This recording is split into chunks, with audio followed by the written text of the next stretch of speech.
So, one tool that I found to get to know my students, I found it on educationworld.com. It's called Fact or Fib. It states, this is a good activity for determining your students' note-taking abilities. Tell students that you're going to share some information about yourself.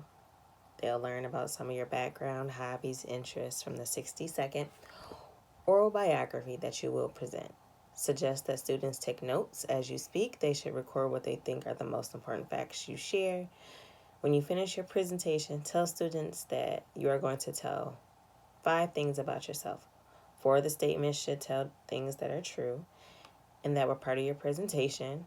1 of the 5 statements is a total fib.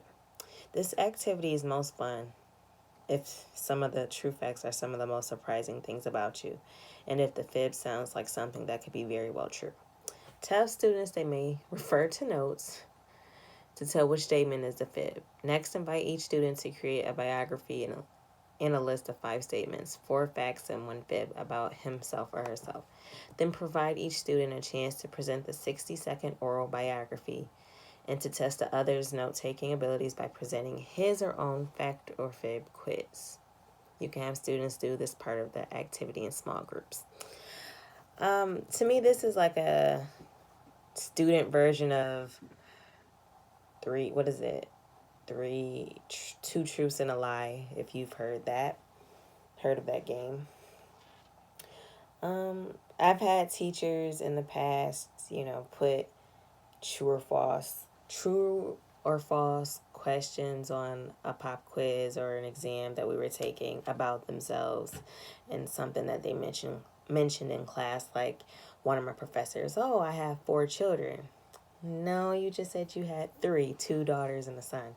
So I think this would be a good interactive activity with them, especially if they work together, because then they can compare notes like, she didn't say that. And I think it's good. It'll be a good activity for me to learn my students,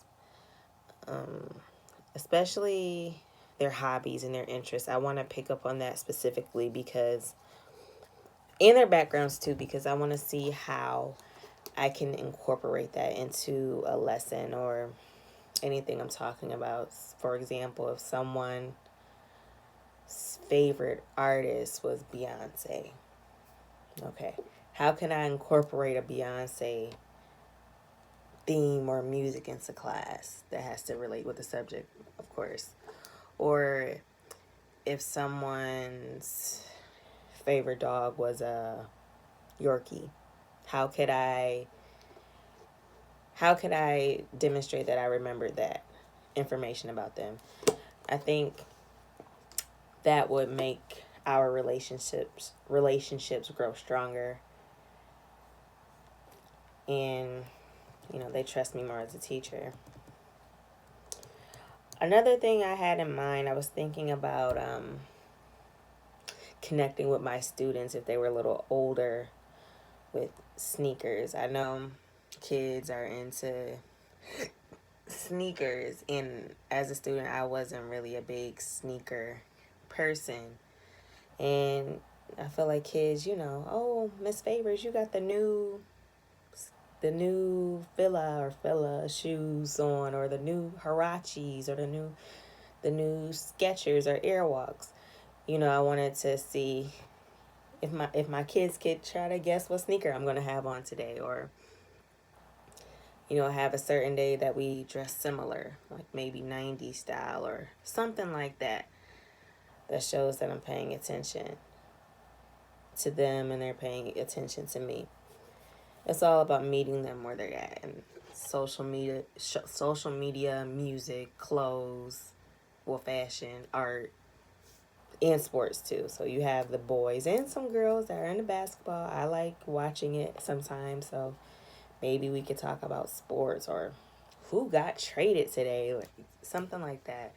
You just gotta meet the students where they're at, and I think through those mediums you can do that. So we'll see how it goes.